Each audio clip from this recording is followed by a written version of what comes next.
नमस्कार, आप देख रहे हैं बोलता हिमाचल। मैं हूं अर्नव और लेकर आया हूं देवभूमि हिमाचल से आज की बड़ी और महत्वपूर्ण खबरें। दोस्तों, रोजाना खबरों के लिए चैनल को सब्सक्राइब करें, वीडियो को लाइक और शेयर करें। कमेंट बॉक्स में अपने जिले का नाम हमें जरूर बताएं। वीडियो को अंत तक जरूर देखें। चलिए शुरू करते हैं आज का हिमाचल न्यूज बुलेटिन। हिमाचल में लड़कों और लड़कियों के 38 स्कूलों को मर्ज कर सह शिक्षा बनाया, अधिसूचना जारी। हिमाचल प्रदेश में लड़कों और लड़कियों के 38 स्कूल मर्ज कर सह शिक्षा स्कूल बना दिए गए हैं। 500 मीटर से 1 किलोमीटर के दायरे में स्थित स्कूल मर्ज करने की शिक्षा सचिव राकेश कंवर ने अधिसूचना जारी कर दी है। इसके तहत शिमला बिलासपुर के 4-4, कांगड़ा 12, मंडी 8, सोलन 6 और हमीरपुर चंबा के 2-2 छात्र छात्राओं वाले स्कूल मर्ज कर सह शिक्षा बनाए गए हैं। इनमें 12 पीएम श्री स्कूलों में अन्य स्कूल मर्ज किए गए हैं। पंचायत चुनाव के लिए डिलिमिटेशन शेड्यूल जारी, 31 मार्च तक जारी होगा आरक्षण रोस्टर। हिमाचल प्रदेश में पंचायती राज संस्थाओं के चुनाव की सरगर्मियां तेज हो गई हैं। पंचायती राज विभाग ने बुधवार को डिलिमिटेशन पुनर्सीमांकन का शेड्यूल जारी कर दिया है। निदेशक पंचायती राज विभाग की ओर से जारी शेड्यूल के मुताबिक 20 फरवरी को पुनर्सीमांकन प्रस्ताव की अधिसूचना जारी की जाएगी। उसके बाद 27 फरवरी तक जनता से आपत्तियां और सुझाव मांगे जाएंगे। इन आपत्तियों के आधार पर 2 मार्च तक पुनर्सीमांकन का प्रारंभिक प्रकाशन किया जाएगा। अगर किसी पक्ष को निर्णय पर असहमति होती है तो 11 मार्च तक अपील दायर की जा सकेगी। अपील प्राप्त होने के बाद मंडलीय आयुक्त की ओर से 7 दिन के अंदर सुनवाई की जाएगी। अपीलों के निपटारे के बाद 20 मार्च तक पुनर्सीमांकन का अंतिम प्रकाशन और 31 मार्च तक पंचायत निर्वाचन क्षेत्रों का अंतिम आरक्षण रोस्टर जारी कर दिया जाएगा। आरक्षण रोस्टर जारी होने के साथ ही चुनाव प्रक्रिया को औपचारिक रूप से आगे बढ़ाया जा सकेगा। आरक्षण रोस्टर जारी होते ही राज्य निर्वाचन आयोग चुनाव तिथियों की घोषणा कर सकता है। राज्य सरकार और पंचायती राज विभाग ने जिला प्रशासन को समयबद्ध तरीके से प्रक्रिया पूरी करने के निर्देश दिए हैं ताकि सुप्रीम कोर्ट के आदेशानुसार चुनाव तय समय सीमा के भीतर कराए जा सकें। हिमाचल में टोल टैक्स के बढ़े दाम, 1 अप्रैल से लागू होंगी नई दरें। हिमाचल प्रदेश में टोल टैक्स की दरों में एक बार फिर से राज्य सरकार ने बदलाव किया है। टोल बैरियरों में वाहनों से वसूल किए जाने वाले टोल टैक्स में 30 रुपए से लेकर 130 रुपए तक की वृद्धि की गई है। सरकार ने इस संबंध में वित्त वर्ष 2026-27 के लिए टोल टैक्स की नई दरें अधिसूचित कर दी हैं। हिमाचल प्रदेश टोल्स एक्ट 1975 के तहत तय की गई इन दरों को 1 अप्रैल 2026 से पूरे प्रदेश में लागू किया जाएगा। नई दरों के अनुसार विभिन्न श्रेणियों के वाहनों पर टोल शुल्क निर्धारित किया गया है। सरकारी अधिसूचना के मुताबिक अब कार, जीप, वैन व हल्के मोटर वाहन के लिए प्रतिदिन टोल 170 रुपए तय किया गया है। वहीं 12 जोड़ 1 सवारी क्षमता तक के यात्री वाहनों के लिए टोल 130 रुपए रहेगा।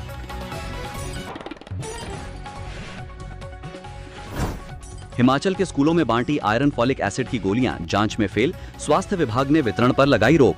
हिमाचल प्रदेश के कांगड़ा जिले के स्कूलों में बांटी गई आयरन फॉलिक एसिड दवा की गोलियां जांच में फेल हो गई हैं। बद्दी स्थित औषधि परीक्षण प्रयोगशाला में करवाई गई जांच में ये गोलियां गुणवत्ता मानकों पर खरी नहीं उतरी। अब स्वास्थ्य विभाग ने दवा वितरण पर प्रतिबंध लगा दिया है। साथ ही स्वास्थ्य विभाग ने महाराष्ट्र की दवा कंपनी के खिलाफ कानूनी कार्रवाई शुरू करने की प्रक्रिया शुरू कर दी है। नूरपुर क्षेत्र के एक निजी स्कूल में 24 दिसंबर को सरकार की ओर से प्रायोजित स्कूल स्वास्थ्य कार्यक्रम में iron folic acid supplement tablet बच्चों को खिलाई गई थी। खाने के कुछ ही समय बाद 5 विद्यार्थियों की तबीयत बिगड़ गई। विद्यार्थियों को उपचार के लिए नूरपुर और पठानकोट के अस्पतालों में ले जाया गया। घटना के बाद नूरपुर के औषधि निरीक्षक प्यारचंद ठाकुर ने संदिग्ध बैच संख्या TAF 25006 AL की 94,400 गोलियों का स्टॉक सील कर दिया था और सैंपल जांच के लिए लैब भेजा। औषधि परीक्षण प्रयोगशाला बद्दी से आई रिपोर्ट के मुताबिक सैंपल गुणवत्ता मानकों पर असफल पाया गया। रिपोर्ट मिलने पर मंगलवार को पूरा स्टॉक औपचारिक रूप से जब्त कर लिया गया है। हिमाचल में भांग की खेती को मिलेगी कानूनी मान्यता, सरकार ने तैयार की नई नीति, जल्द पेश किया जाएगा विधेयक। हिमाचल सरकार ने भांग की नियंत्रित एवं वैज्ञानिक खेती को लेकर नीति तैयार कर ली है और इसे लागू करने के लिए जल्द ही विधानसभा में विधेयक लाया जाएगा। सरकार का कहना है कि ये पहल औद्योगिक, औषधीय तथा शोध आधारित उपयोग को ध्यान में रखते हुए की जा रही है, जिससे किसानों की आय बढ़ाने के साथ राज्य के संसाधनों में भी वृद्धि हो सके। 31 मार्च से पहले जारी होंगी विधायक निधि की शेष 2 किस्तें, सीएम सुक्खू। विधानसभा में प्रश्नकाल के दौरान विधायक प्रकाश राणा ने विधायक क्षेत्र विकास निधि के कब से बंद व लंबित होने को लेकर पूछे सवाल के जवाब में मुख्यमंत्री सुखविंदर सिंह सुक्खू ने कहा कि विधायक क्षेत्र विकास निधि की 1.10 करोड़ रुपए की बची हुई 2 किस्तें 31 मार्च से पहले जारी कर दी जाएंगी। उन्होंने ये भी कहा कि सरकार विधायक ऐच्छिक निधि जारी करने पर भी विचार करेगी। मुख्यमंत्री ने कहा कि भविष्य में विधायक क्षेत्र विकास निधि के स्वरूप को लेकर विपक्ष के वरिष्ठ नेताओं से शीघ्र चर्चा की जाएगी। उन्होंने ये भी स्पष्ट किया कि नियमों के तहत विधायक निधि की कुल राशि का केवल 10% ही महिला मंडलों को दिया जा सकता है। मुख्यमंत्री ने इस पर आपत्ति जताते हुए कहा कि प्रकाश राणा ने 543 महिला मंडलों को विधायक निधि वितरित कर दी, जो निर्धारित सीमा से अधिक है। मुख्यमंत्री ने कहा कि महिला मंडलों को सहायता दी जा सकती है, लेकिन एक तय सीमा के भीतर। साथ ही उन्होंने विधायकों को सलाह दी कि वे अपनी विधायक निधि का उपयोग पूंजीगत कार्यों पर करें, ताकि प्रदेश की जीएसडीपी में भी वृद्धि हो सके। विधानसभा परिसर में सत्ता पक्ष और विपक्ष ने एक दूसरे के खिलाफ की नारेबाजी। हिमाचल प्रदेश विधानसभा में बुधवार को बजट सत्र के पहले चरण के तीसरे व आखिरी दिन सदन के अंदर व बाहर जमकर हंगामा बरपा। शाम को हंगामे के बीच की सदन की कार्रवाई 18 मार्च 11 बजे तक स्थगित होने के बाद विधानसभा परिसर में सत्ता पक्ष व विपक्ष ने एक दूसरे के खिलाफ जमकर नारेबाजी की। इस दौरान नेता प्रतिपक्ष जयराम ठाकुर और भाजपा विधायकों ने सरकार के खिलाफ हिमाचल को बेचने का आरोप लगाकर नारेबाजी की। वहीं दूसरी तरफ सीएम सुक्खू व कांग्रेस विधायकों ने भी भाजपा के खिलाफ नारेबाजी की। भाजपा विधायक दल केआरडीजी पर लाए गए सरकारी संकल्प का समर्थन नहीं करने पर कांग्रेस विधायक दल ने मुख्यमंत्री की अगुवाई में भाजपा के खिलाफ नारेबाजी की। विधानसभा प्रश्नकाल। जल जीवन मिशन के तहत हिमाचल को नहीं मिले 1227 करोड़ अग्निहोत्री। उप मुख्यमंत्री मुकेश अग्निहोत्री ने कहा कि जल जीवन मिशन के तहत हिमाचल को 6,395 करोड़ रुपए मंजूर हुए थे। इसमें से 5,267 करोड़ राज्य को मिल चुके हैं, जबकि 1227 करोड़ रुपए नहीं मिले हैं। इस योजना के तहत 1747 योजनाएं स्वीकृत हुई थीं। अकेले धर्मपुर विधानसभा क्षेत्र के लिए 1441 करोड़ रुपए की परियोजनाएं मंजूर की गईं। ये जानकारी उन्होंने बुधवार को विधानसभा में प्रश्नकाल के दौरान विधायक चंद्रशेखर के सवाल के जवाब में दी। आरडीजी पर हिमाचल विधानसभा में सत्ता पक्ष और विपक्ष में तीखी नोकझोंक। वित्तीय आपदा से सरकार गिराने का प्रयास। हिमाचल प्रदेश विधानसभा में राजस्व घाटा अनुदान बंद किए जाने को लेकर लाए संकल्प पर बुधवार को तीसरे दिन फिर पक्ष व विपक्ष में तीखी नोकझोंक हुई। विपक्ष के विधायकों ने एक सुर में कहा कि जब विधायक निधि बंद है, विकास ठप है, तो आरडीजी बहाली के लिए दिल्ली क्यों जाएं? इस दौरान सरकार के मंत्री और कांग्रेस विधायक एकजुट होकर मांग करते रहे कि दलगत राजनीति से ऊपर उठकर हिमाचल के हित में नेता प्रतिपक्ष जयराम ठाकुर की अगुवाई में प्रधानमंत्री नरेंद्र मोदी से मिलने के लिए तैयार हैं। भरमौर से भाजपा विधायक डॉक्टर जनक राज ने कहा कि जयराम ठाकुर क्यों जाएंगे? जो घोषणा पत्र बनाया गया वो उनसे पूछकर बनाया गया। उन्होंने कहा कि ये संकल्प आर्थिक विफलता पर पर्दा डालने और राजनीतिक लाभ के लिए किया जा रहा है। ये पूर्व कांग्रेस सरकारों की विफलता का परिणाम है। उन्होंने कहा कि केंद्र सरकार आपकी अव्यवहारिक घोषणाओं को पूरा करने के लिए बाध्य नहीं है। वित्त आयोग ने समय समय पर आरडीजी को कम करने की बात कही है। उन्होंने कहा कि जब शासन जिद पर अड़ जाए तो यही स्थिति होती है। कांग्रेस विधायक रामकुमार चौधरी ने कहा कि पहले खरीद फरोख्त कर सरकार को गिराने का प्रयास किया गया, अब वित्तीय आपदा से सरकार को गिराने का प्रयास किया जा रहा है। उन्होंने कहा कि आरडीजी बंद होने से पूरी अर्थव्यवस्था प्रभावित होगी। 2023 की आपदा में 9,200 करोड़ के नुकसान का केंद्रीय टीम ने आकलन किया, लेकिन इसके बावजूद कुछ नहीं मिला। उन्होंने संविधान के खिलाफ सिफारिशें करने का आरोप लगाया। राज्यसभा चुनाव का शेड्यूल जारी। 16 मार्च को होगा मतदान। इंदु गोस्वामी का कार्यकाल हो रहा समाप्त। केंद्रीय चुनाव आयोग ने हिमाचल प्रदेश सहित 10 राज्यों में राज्यसभा चुनाव का शेड्यूल जारी कर दिया है। हिमाचल प्रदेश से राज्यसभा सांसद इंदु गोस्वामी का 6 साल का कार्यकाल 9 अप्रैल 2026 को पूरा हो जाएगा। इससे पहले नए राज्यसभा सदस्य के चयन के लिए चुनाव कराए जाएंगे। केंद्रीय चुनाव आयोग द्वारा जारी किए गए राज्यसभा चुनाव के शेड्यूल के अनुसार 16 मार्च को मतदान होगा और उसी दिन मतगणना के बाद परिणाम घोषित किए जाएंगे। हिमाचल में सेब ठगी का बड़ा खुलासा। 379 बागवानों के 8.05 करोड़ डकाड़ गए आड़ती। सदन में सरकार ने पेश किए आंकड़े। हिमाचल प्रदेश के अर्थशास्त्र की रीढ़ कहे जाने वाले सेब बागवान इन दिनों आड़तियों और बाहरी खरीदारों लदानियों की धोखाधड़ी का शिकार हो रहे हैं। प्रदेश विधानसभा के बजट सत्र के दौरान कृषि मंत्री चंद्र कुमार ने चौंकाने वाले आंकड़े पेश करते हुए बताया कि पिछले 3 वर्षों में 379 बागवानों के साथ करोड़ों रुपए की ठगी हुई है। शातिर खरीदार बागवानों की करीब 8.05 करोड़ रुपए की मेहनत की कमाई डकार कर रफू चक्कर हो गए हैं। कृषि मंत्री ने ठियोग के विधायक कुलदीप सिंह राठौर के सवाल के जवाब में बताया कि धोखाधड़ी के सबसे अधिक मामले सोलन और शिमला जिलों से सामने आए हैं। सोलन जिले में यहां एपीएमसी को सबसे ज्यादा 191 शिकायतें मिली, जिनमें 3.37 करोड़ रुपए का भुगतान फंसा हुआ है। राहत की बात यह है कि प्रशासन ने 12 मामलों को सुलझाकर 98.34 लाख रुपए बागवानों को वापस दिलाए हैं।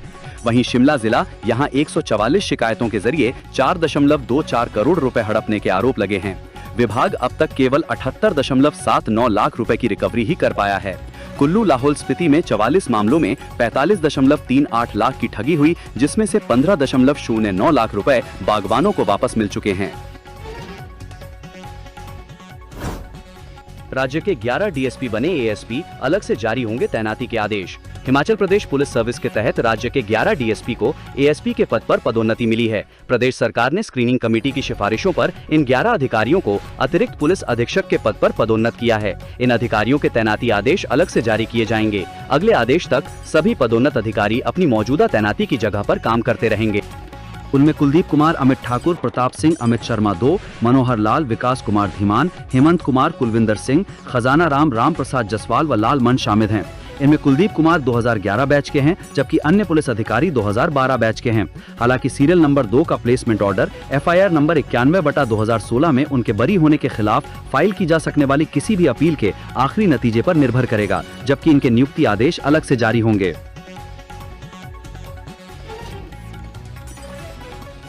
रिश्वत का आरोपी फॉरेस्ट गार्ड कोर्ट में पेश, 3 दिन के पुलिस रिमांड पर भेजा। State vigilance and anti corruption bureau Baddi की टीम द्वारा 5,000 रुपए की रिश्वत लेते रंगे हाथों पकड़े गए फॉरेस्ट गार्ड को अदालत से 3 दिन का पुलिस रिमांड मिला।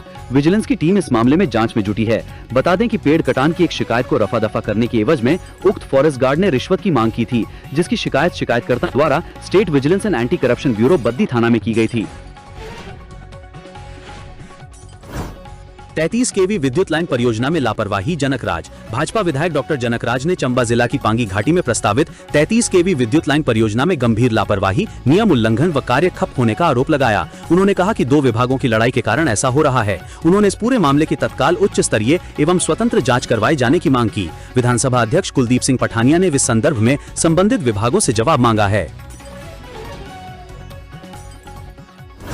रीना कश्यप ने उठाया पड़ेली पुल बहने का मामला। भाजपा विधायक रीना कश्यप ने मानसून की भारी बरसात के कारण ग्राम पंचायत दीद गलुत के पड़ेली में पुल बहने का मामला उठाया। उनका कहना था कि स्कूलों के बच्चों को पीठ पर उठाकर यहां पर पार करवाना पड़ता था। उन्होंने कहा कि लोक निर्माण विभाग या जिला उपायुक्त सिरमौर को इस संदर्भ में निर्देश दिए जाएं ताकि आगामी मानसून से पहले पुल बन जाए। पुल निर्माण के लिए 10 से 15 लाख रुपए खर्च होंगे। विधानसभा अध्यक्ष कुलदीप सिंह पठानिया ने लोक निर्माण विभाग को कार्रवाई करने और विधानसभा सचिवालय को इससे अवगत करवाने को कहा। सिविल अस्पताल के लिए हो 5 करोड़ की व्यवस्था, रणधीर। भाजपा विधायक रणधीर शर्मा ने श्री नैना देवी जी मंदिर न्यास के साथ में बन रहे सिविल अस्पताल भवन के लिए अतिरिक्त 5 करोड़ रुपए की व्यवस्था करने की मांग की। इस पर उप मुख्यमंत्री मुकेश अग्निहोत्री ने कहा कि उच्च न्यायालय ने सिविल कार्यों के लिए मंदिर न्यास से धनराशि खर्च करने पर रोक लगा दी है। मुकेश अग्निहोत्री ने कहा कि न्यायालय के आदेशों में इस संदर्भ में प्रावधान को देखकर आगामी कार्रवाई अमल में लाई जाएगी। स्वास्थ्य मंत्री डॉक्टर धनीराम शांडिल ने भी मंदिर न्यास से धनराशि उपलब्ध करवाने की दिशा में सहयोग करने की बात कही। नालागढ़ यूनिट में वायु प्रदूषण से जनता परेशान, हरदीप बावा। कांग्रेस विधायक हरदीप सिंह बावा ने नालागढ़ क्षेत्र में स्थित API यूनिट से वायु प्रदूषण फैलने का मामला उठाया। इस कारण क्षेत्र के 25 से 30 गांव के लोगों के लिए यहां से पलायन करने की स्थिति पैदा हो गई है। इस पर विधानसभा अध्यक्ष कुलदीप सिंह पठानिया ने पर्यावरण विभाग व राज्य प्रदूषण नियंत्रण बोर्ड के अधिकारियों को निर्देश दिए कि शीघ्र इस संबंध में कार्रवाई रिपोर्ट प्रस्तुत की जाए।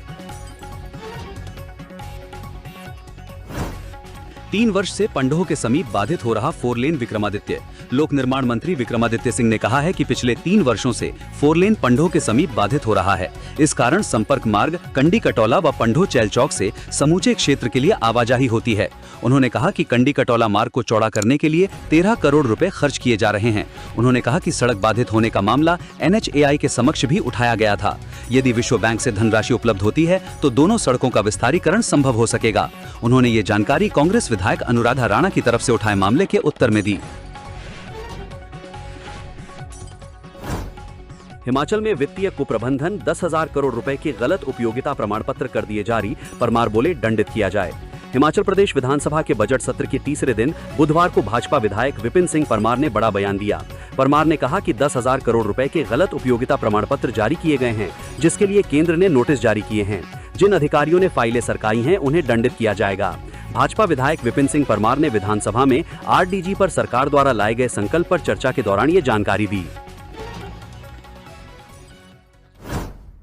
दो विभागों की लड़ाई से पांगी घाटी में बिजली संकट। बीजेपी ने हिमाचल विधानसभा में उठाया मुद्दा। जनजातीय पांगी घाटी में सरकार के दो विभागों के बीच चल रही लड़ाई के कारण स्थानीय लोगों को बिजली की गंभीर समस्या का सामना करना पड़ रहा है। इस मुद्दे को भाजपा विधायक डॉक्टर जनक राज ने शून्यकाल में उठाया। उन्होंने बताया कि पिछले साल मुख्यमंत्री सुखविंदर सिंह सुक्खू ने पांगी घाटी में 33 केवी लाइन स्थापित करने की परियोजना का शिलान्यास किया था, जिसका 70% कार्य पूरा हो चुका है।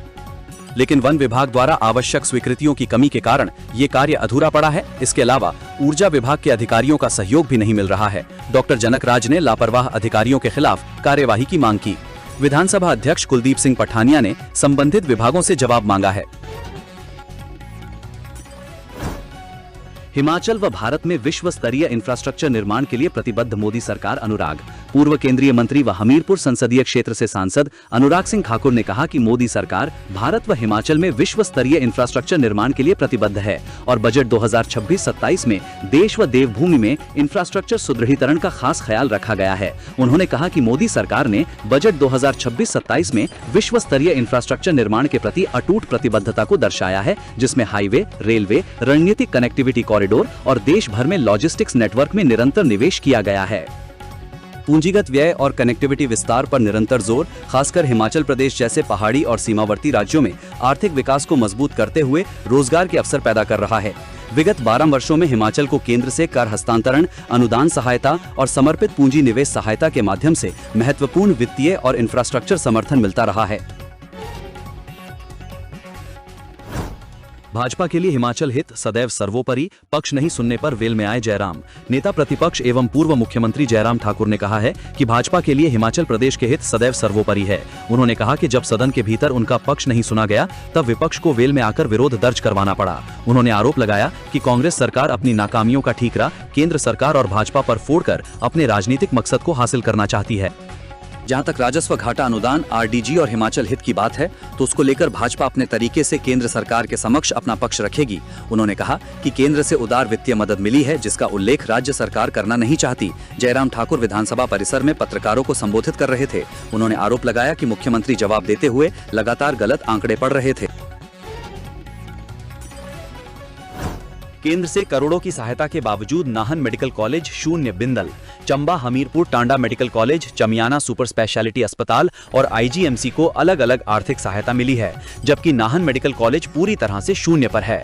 भाजपा प्रदेशाध्यक्ष डॉक्टर राजीव बिंदल ने कहा कि नाहन मेडिकल कॉलेज का निर्माण कार्य पिछले 3.25 वर्षों से बंद पड़ा है। पूरा धन केंद्र की नरेंद्र मोदी सरकार ने दिया, लेकिन आज तक उसका हिसाब नहीं दिया गया। उन्होंने सवाल उठाया कि 11 मंजिला बिल्डिंग और 500 बेड अस्पताल अभी तक शुरू क्यों नहीं हुआ। ये सिरमौर और नाहन की जनता के साथ अन्याय है। Weather update. ताजा बर्फबारी के साथ फिर करवट लेगा मौसम। वर्षा व बर्फबारी की संभावना। राज्य की ऊंची चोटियों पर एक बार फिर सफेद चांदी बरसा है। ताजा बर्फबारी व फाहों के साथ मौसम ने एक बार फिर करवट ले ली है।